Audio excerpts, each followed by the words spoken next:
Thank you.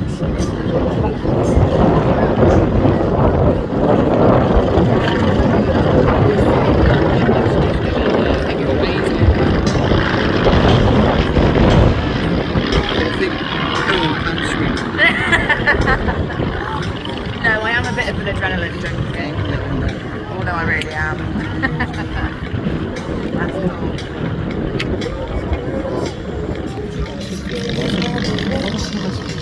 Looked like the police, and I went, and he stayed next door to us, and she was the publicity manager. And Mr. and Mrs. Lauder, who lived next door, I didn't even know they got a daughter, but because she was away with the police, anyway, she got me tickets and we went and see them. Another story. It's a bit windy up there, Ted. Yeah. Did you see it? Yeah.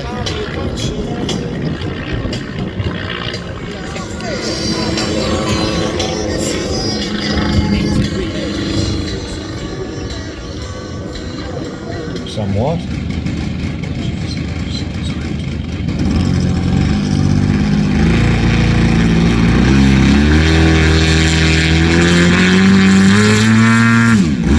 Models with a stretched version or more accommodation.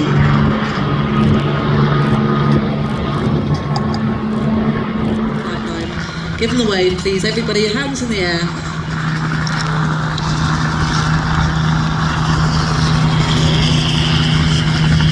One's got a, looks like a Canadian registration on it, but that's the more familiar type that you see there, camouflage, that big observation bubble out the front, looks like an insect. Four-seater version of it, the Golf 47J, has an enclosed cockpit and a solid metal tail there.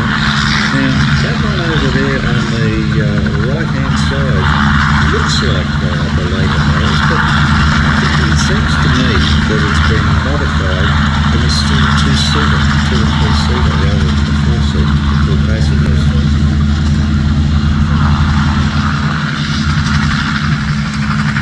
I know we used 65 of Rocky these. boat. It's not easy.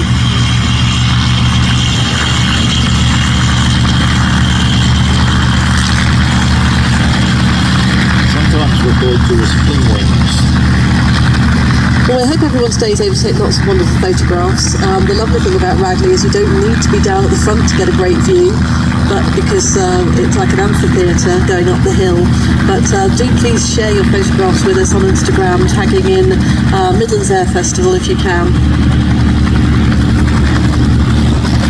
Now, what I find interesting about this tail section of the helicopter that's all exposed is that it's very similar to the fuselage. Very early age, up in the attic of our home with balsa wood, an engine attached to a board up in the attic, and all you could hear was the engine noise.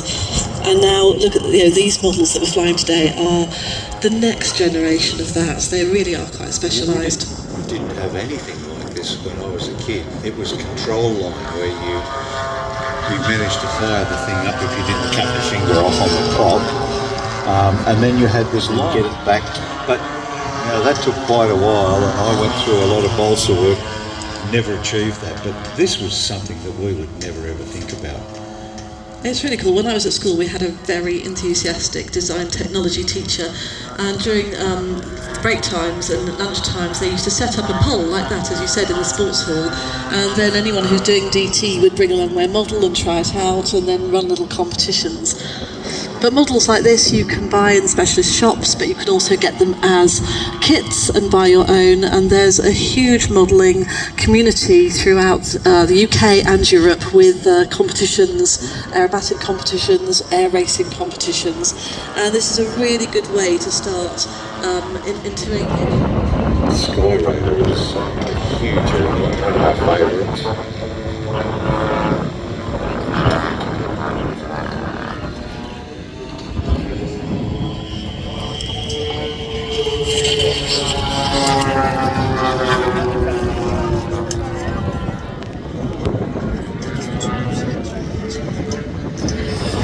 Again, quite gusty crosswinds here, as you can see from our windsock over there. That have affects these aircraft a lot more than the bigger machines that have a lot more inertia. But beautiful landing there, that Bearcat. And of course you can see the competition aerobatic aircraft up there at the present time. It's quite difficult because it's not like flying a normal aeroplane. You have a controller and have a couple of sticks. As the aircraft is coming from one direction, that's okay, but when it goes past you, you've got to think about what you're doing. Absolutely, no, you can see the Magnificent Yak 54 a little bit later. Look at this rolling. It's almost like the aircraft is hovering whilst it's rolling. A lot of precision required there. Oh, into a knife edge. That is a fantastic way. Aircraft, again, almost hovering in knife edge.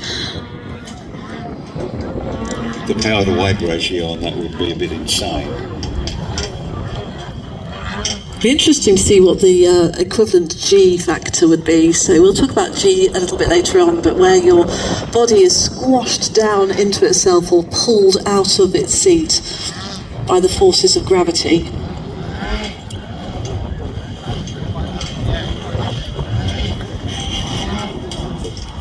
And from that foam model, that starting point, how much time would you want to put in before you could invest in something a little bit more expensive for them to follow during their display? That's right. There are competitions for models which follow the full-size criteria of following patterns, but what Lewis excels at is freestyle. So he's literally doing what he thinks of at the time, and it's all out of his head. There's no planning involved. He's just putting a sequence together with just whatever he thinks he can do next, or whatever the attitude of the aircraft is next, and try to display it in the best way.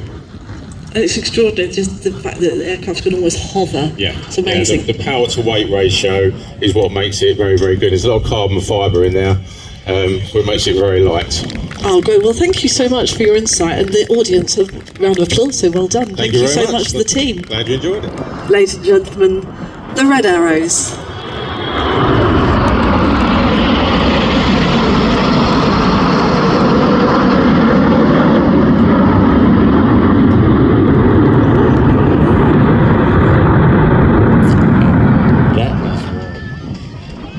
All different sorts of horsepower.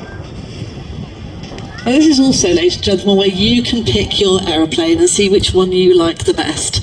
Now the Stomp is leading the pack. It's the beautiful red biplane, absolutely gorgeous. And we have the yellow mono and the blue mono tight in formation behind.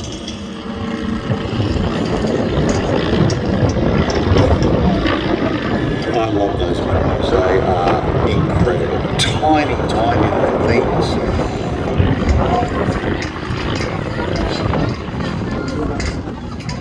And the Stomp is a French-built aircraft. Looks very a Belgian aircraft. Used by many, many aerobatic teams. Including the Rothmans display team, of which my father was a member back in the early 1960s.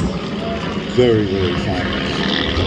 And of course there's the Steen Skybolts, designed from 1970. Single or two-seat home-built aircraft, also fully aerobatic. VW engine conversions. It's only about 15 feet long. Maximum speed, flat smile on their face and bugs in their teeth. You can say the same for a happy wingman, can't you? Very, very manoeuvrable aeroplanes. The very feisty Skybolt. No, I'm the dark mono. Just has, look at that nice split up there. Well, we talked about mismatched aircraft, and they can't get more mismatched than this very elderly now estate. Is named Nemesis. It was built in 1980. So Lee has taken on the... Everything is covered with fabric, wooden wings, or now you can actually have composite wings manufactured for them, but there's some very strict rules for that Formula One air racing. It was first proposed in 1936, they were going to call it midget racing. It's held in 1947, with some pilots actually reducing the engine sizes of some 1930s races. As he pulls up at 5G, he converts his speed into height to perform his first manoeuvre, the hammerhead. Flight Lieutenant Jules was born in Carmarthen, South Wales, and started his flying career in the Royal Air Force in 1989, flying the VC-10 out of RAF Prize Norton, and then as a search and rescue pilot on the Sea King. From the end of this half horizontal, Bob will push negative 2G to level the aircraft upside down for the inverted pass. Sat now at negative 1G and hanging in his straps, this is not a comfortable position to be in as blood rushes to his head.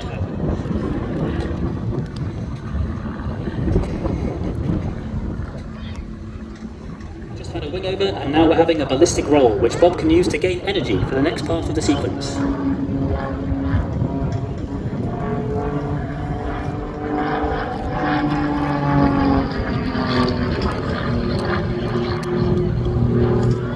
Displaying the Tutor requires careful energy management due to its low power to weight ratio.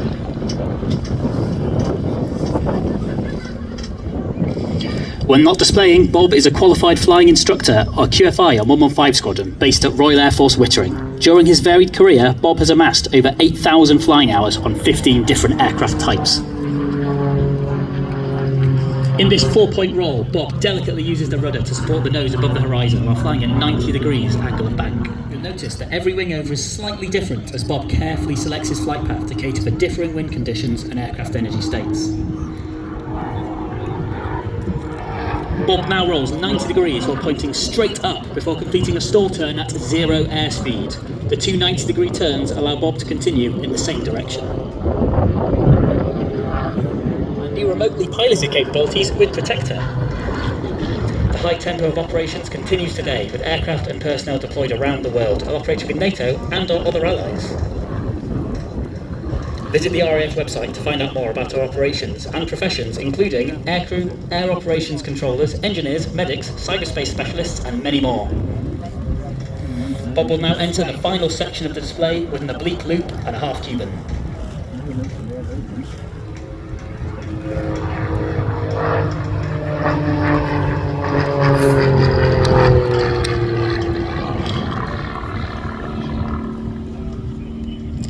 I'd like to take this moment to say a big thank you to our supporters this season. They are the Royal Air Force Benevolent Fund, Babcock International and Runway 25, who provided much of the merchandise we're giving out on our stand this season.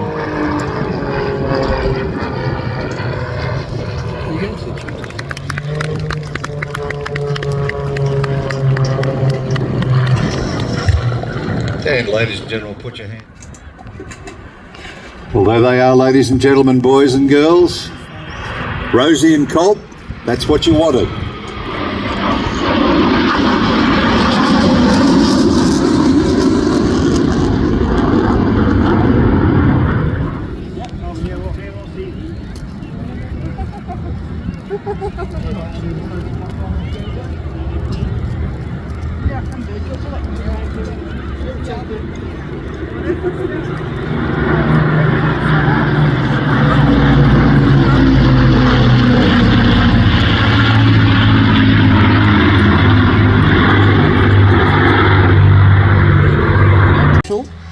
Flown by Lauren Wilson.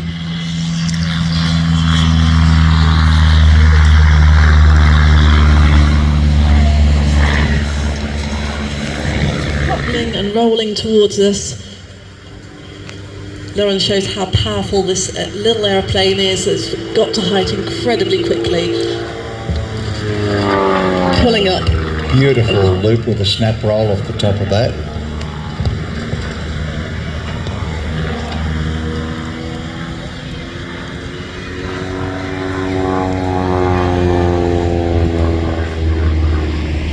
Again, more rolls on the upward. So Lauren started her career as an engineering apprentice and decided that she wanted to do something other than staring at four walls, and got her PPL and private pilot's license in 2008. She then was also running her own consultancy business, and again decided she wanted to do something new and different.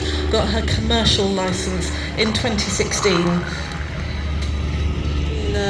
Qualified flying instructor for the GROB, in teaching pilots how to fly, and then got into competition aerobatics, where she became the British female champion at intermediate level aerobatics, and then started doing air shows. First time I saw her. And then she'll kick that sideways, and then the aircraft will straighten up, a little hop, skip and a jump, and it'll be back down on the ground.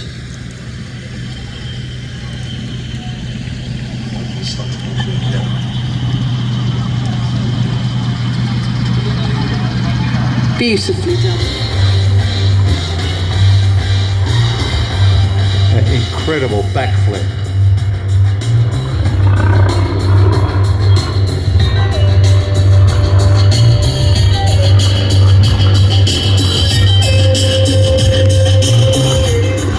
As I said, our pilot Felix Baumgartner today, 14th of October 2012. He jumped from the Red Bull Stratus helium balloon. Douglas R4D, which is the US Navy designation for the C-47 or the Douglas Dakota. Was this aircraft and the Jeep were claimed to be the two items that won World War II.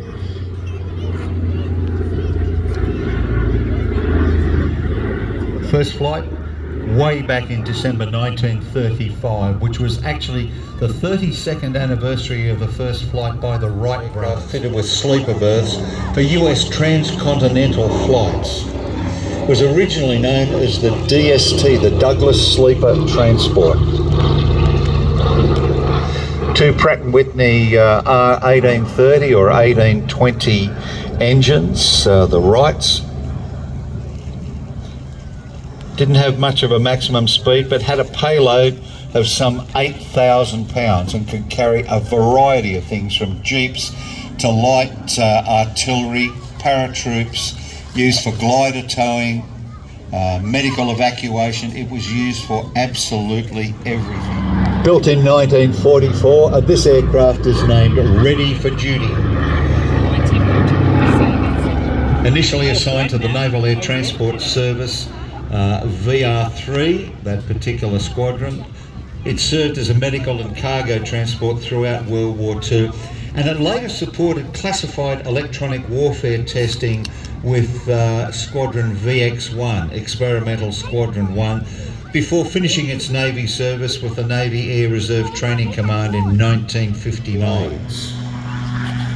The rotor disc in an autogyro is set at an optimum angle of about 15 degrees to obtain maximum lift.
There we go, look at that, airborne in just a few feet and rolling soon after takeoff. In fact, he's performing a rolling circle, so describing a circle over the ground while the aircraft rolls. A very difficult manoeuvre to do when you're actually in the cockpit, let alone when you're doing it from the ground. Trying to remember which way is up and which way is left and which way is right. Got a nice smoke system there. That's from attachments on the wing which take smoke canisters. The canisters are ignited by a model radio workshop solid state relay. Stall turn, it just means the aircraft wing has lost all lift. It's not a stall like in a car, the engine keeps going.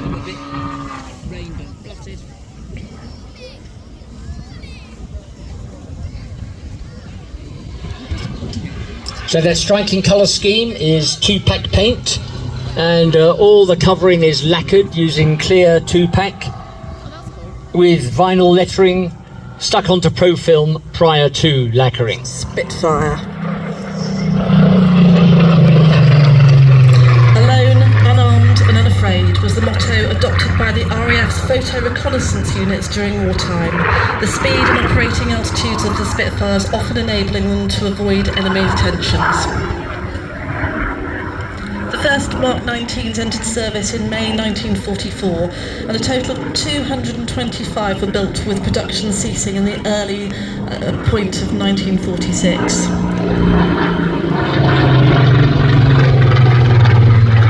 They were used in frontline RAF service until April 1954, and in fact the last Mark 19 was used to perform an operational act was in 1963, when one was used in battle trials against English electric Lightning aircraft to demonstrate how best a Lightning should engage piston-engined aircraft.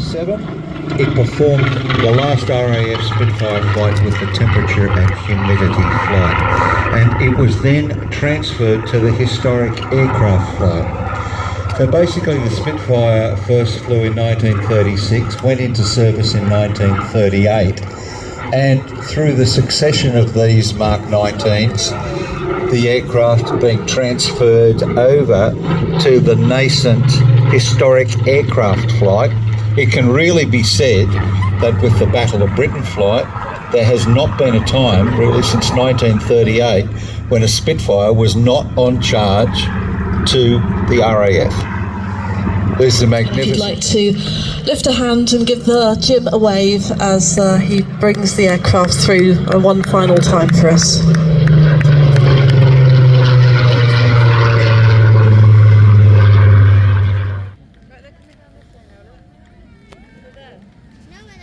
Midlands Air Festival, are you ready? Approaching the ground now is Flight Sergeant Liam Lyons.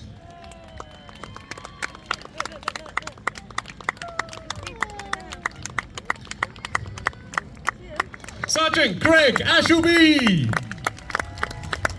And on the Union Jacks is Sergeant Marcus Shields and OC Falcons Flight Lieutenant